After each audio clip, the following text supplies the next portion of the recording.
City Council is being asked to award the construction contract for the indoor turf facility. Good evening and thank you for joining us.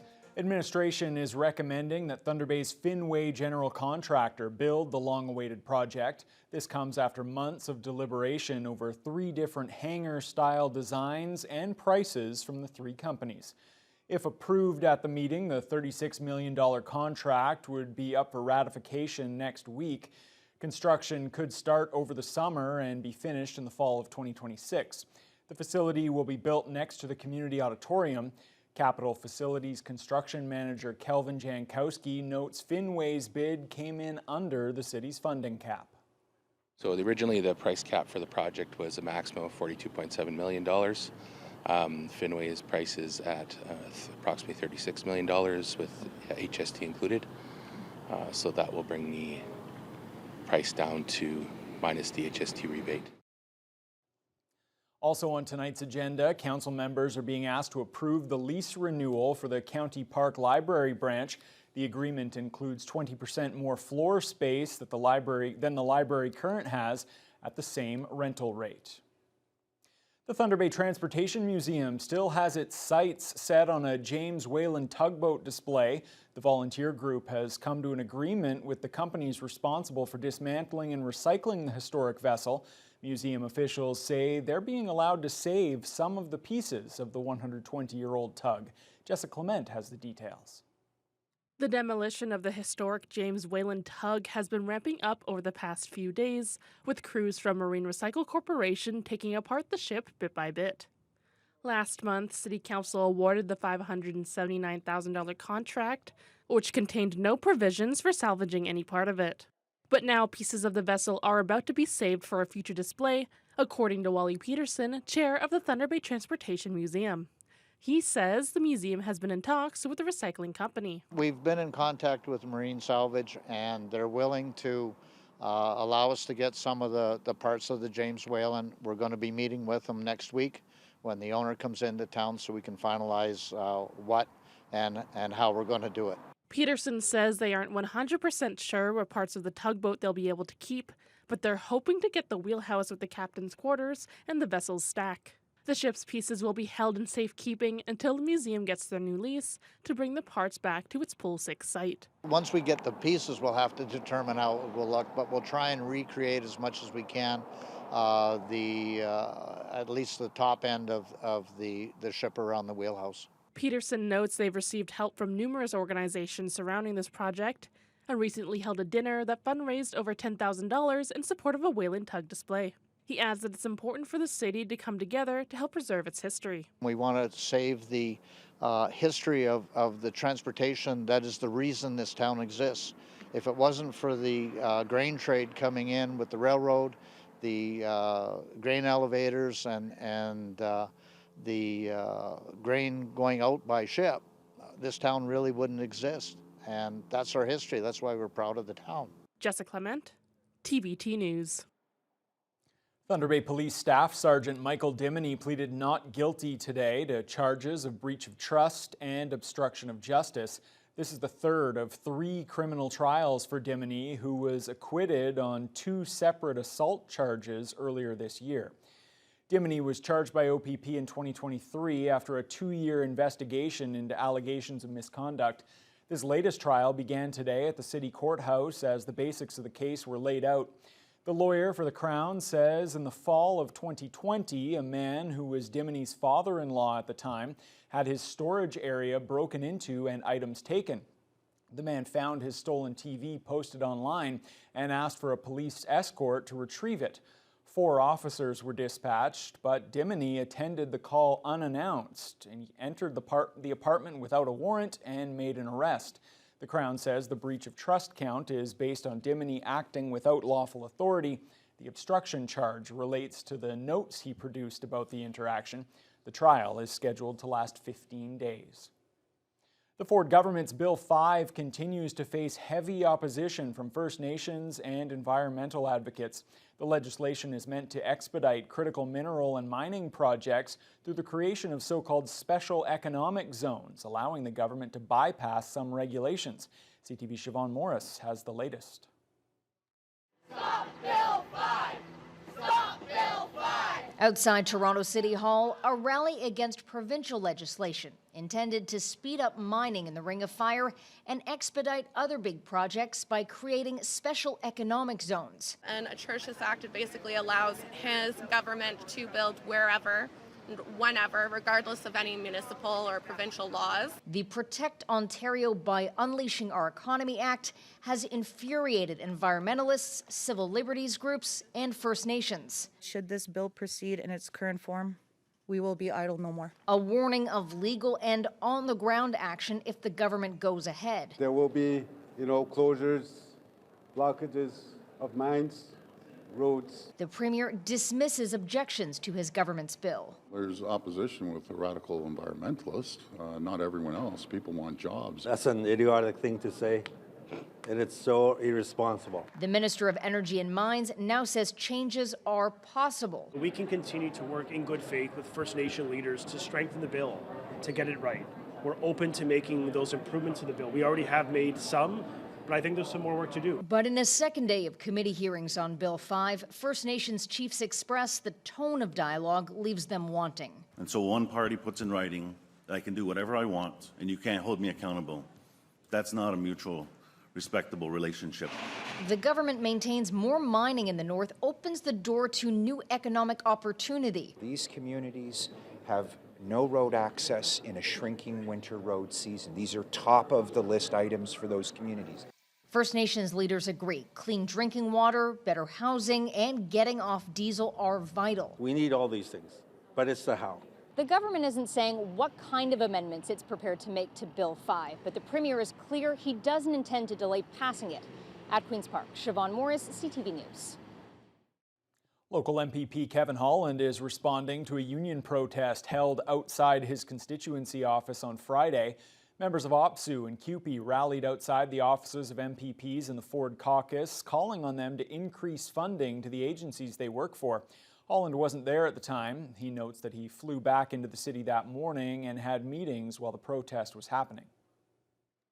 So I wasn't in my office when they were out protesting outside the office.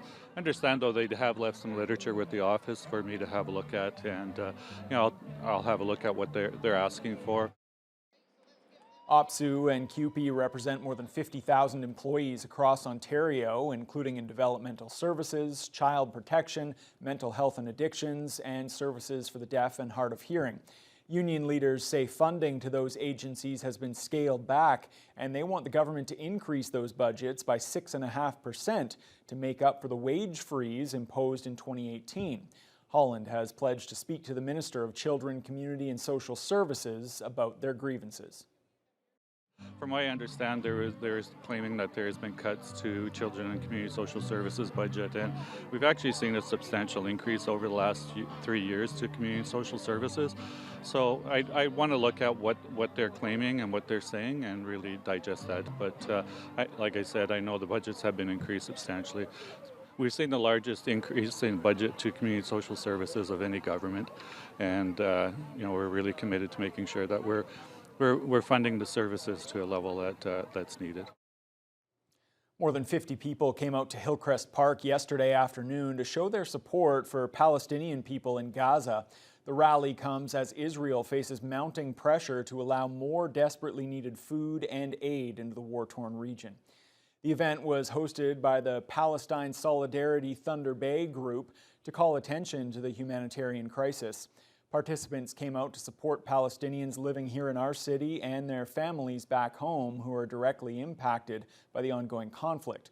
Rally organizer Tina Maki-Chahal says the rally was planned quickly in response to the deteriorating conditions in Gaza. So we're here to bring our humanity forward, to stand with Palestinian people. We have local people, Thunder Bayites, who are from Gaza, and their families are under severe troubles, and literally everyone that we know in Thunder Bay, their homes have been destroyed. They've been displaced minimum of 10 times. So we have to stand beside them. They are our brothers and sisters. Having people lose entire bloodlines is unacceptable, and having Israel commit this with total impunity on the world stage in front of the world is utterly unacceptable. The organizers are calling on the Canadian government to impose immediate sanctions on Israel and help put an end to the siege in Gaza. Well, an update now to a story we brought you last week. The city has begun cleaning up a vacant residential property on Dease Street that had become a dumping ground for loiterers and squatters. This is what the property looked like last Tuesday. It prompted safety concerns from neighbors about rats and discarded needles. A front-end loader was brought in and a thorough cleanup began this morning. A substantial amount of garbage on the front yard of the property has now been removed, and the job is expected to be mainly finished by tomorrow. The old trailer at the side of the house is expected to be gone in a few days.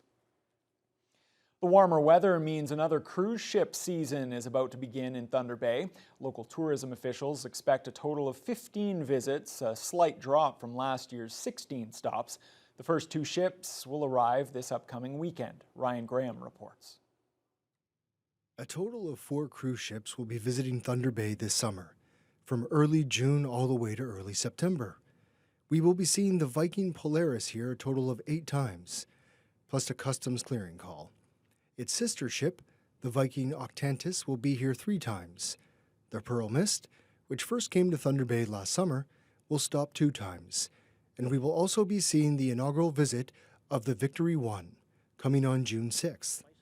Manager of Tourism for Thunder Bay, Paul Pepe, is excited for the season to begin. So we're looking forward to a really busy cruise shipping season again this year. You know, we have a total of 13 port calls. 2 customs clearing calls, and of the 13 calls, 3 of them rather are going to be passenger exchanges, so port turnaround calls. So the cruises end or start here. So it's going to be a busy year, and that kicks off this Sunday, June 1st, where we have both Viking ships in port that day. We have the Viking Octantis kicking things off at 8 a.m. with its arrival. It'll be here for a day stop. It leaves just before 6, and at 6 p.m. right behind it, the sister ship Viking Polaris will be arriving to do a turnaround cruise here. So it'll be in port for about 28 hours. Pepe says this will be a mostly average season in terms of cruise ship visits. The majority of cruise ship guests arriving this summer are from the United States, but we will also be seeing quite a number of Australians, Europeans, as well as fellow Canadians. When asked whether the current U.S. trade war is having an impact on this particular industry, Pepe remains optimistic. The American market is still pretty strong for us. We're still seeing good inquiries. We're still seeing a high number of inquiries from the United States.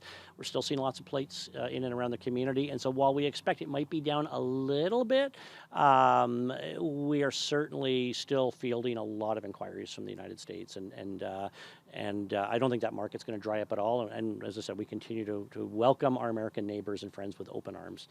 Cruise season not only has a very positive economic impact on our community, but it also provides a significant media lens for Thunder Bay as a whole. The first ship to arrive will be the Viking Octantis on Sunday morning, followed by the Viking Polaris on Sunday evening. And for avid ship watchers, there's a good chance they'll once again pass right by each other in the local harbor. Ryan Graham, TBT News. A paramedic with Superior North EMS is one of 5 recipients this year of the Ontario Medal for Paramedic Bravery. Chantel Olson was driving home while off duty on January 10, 2023, when she came across a head-on collision between 2 pickup trucks near Dorian. Both drivers were trapped in their vehicles, and Olson tried to remove one of them as the truck had caught on fire. An off-duty Thunder Bay police officer arrived on scene and pulled Olson away just before the vehicle exploded in flames. She then tended to the other driver and provided care to him on the 45-minute ride to the regional hospital. The awards were presented today in Toronto. Back in March, several LU student athletes had the chance to bring the Lakehead Reachup program to Grassy Narrows First Nation. The visit forged new bonds through sport and cultural exchange. 2 documentaries were produced capturing the visit, and they were later presented at the LU Outpost. Riley Cohen reports. Beyond inspiring youth through sport and mentorship, the Lakehead student-athletes had the unique opportunity to explore Grassy Narrows, taking in its natural beauty and gaining a deeper understanding and appreciation of the community's way of life. The impact of the experience was undeniable, as captured in the powerful documentaries. Instantly right away, we obviously built on our connections as athletes, but to just get it implemented into the community, they just welcomed us with open arms, and it made the experience really special, and I was really lucky and fortunate to be a part of it. Our people just came together and realized what was going on. We had food and connections around, and they came to sat out, came to watch us play and cheer us on, have dinner with each other, making memories together. Hussein Durrani, a Lakehead University alumni, former faculty member, and now Director for Talent and Organizational Development at the Future Mercury Care Home in Grassy Narrows, shared his appreciation for the collaboration, calling it both meaningful and impactful. An absolute spectacular week of sports, reconciliation, partnerships, collaborations, happiness. It's not just about sports. It's about inspiring the community members, the youth of Grassy, to pursue post-secondary opportunities with Lakehead University, and that has been a success. The documentary will premiere in Grassy Narrows in mid-June for the community and schools. In Thunder Bay, Lakehead University is working to organize a series of local screenings, and this is just the beginning. Durrani explains as there are plans to continue to expand this initiative. We have now started these programs. We're going to get our Lakehead athletes come there at least twice a year, and we're going to have camps that build that talent and channel that talent to varsity teams, to leagues all over Canada. From hockey to soccer to volleyball, the athletes embraced every opportunity. The experience fostered deep gratitude on both sides and highlighted the value of connection, cultural exchange, and mentorship. Yeah, on behalf of all the Lakehead athletes and coaches and students that were able to go to Grassy Communities, we're very thankful for that opportunity and just all the friendships we made with all these guys right here. Riley Cohen, TBT News. Well, great initiative there from those Lakehead athletes. And Fiona, let's turn to the weather now. It was a cold, wet start to the weekend, but the last couple days have been beautiful. I'm sorry, what was that? The weather has been beautiful. I'm not complaining at all. Yeah, it was gorgeous on Sunday, even better today. After a cool start to the day, we had a low of 2. Winds were very light, but temperatures rose up to 21 kilometers per hour this afternoon, despite winds gusting up to 36 kilometers an hour at times, but primarily from the south. So it was a nice warm flow of air under partly to mostly sunny skies. Now, very consistent across much of the region. Now, Red Lake has been fluctuating between partly to mostly cloudy conditions, but still managing to top out at 21 as well. They're currently sitting at 20. They did have a brief rain shower a few hours ago, but Fort Frances, nothing but sunshine. They're currently at 20, 23 in Kenora. Then it starts to slip down, but this is very seasonal, 19, 18 Celsius as you head eastward into Armstrong. Greenstone, 20, despite having a fair amount of cloud cover, but they also had some solid sunny breaks. And I don't mean just a little bit of sun cracking through. I mean periods of mostly sunny skies and then the clouds rolled back in. So kind of a mixed bag north of Lake Superior, but the temperature's still there.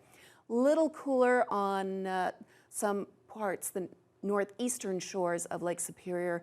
Marathon at 14, 16 in Wawa. Sault Ste. Marie, though, 20 under mostly cloudy conditions, and that too is their high for the day. Here in the city of Thunder Bay, it's going to be clear tonight, and that's going to make for a cool overnight low of 4 Celsius, and winds will be very light from the southeast, just 5 kilometers per hour. But the good news, Ryan, and I expect to hear you cheering all week long, is that daytime highs are going to continue to hit the low 20s, 20, 21, 22, which is actually a few degrees above normal for this time of year, which is a nice thing to finally be able to say after last week's very cool temperatures. Yeah, well, we don't have to think about that anymore. No, we're in a good spot now. We're in a good spot now. Thanks a lot, Fiona.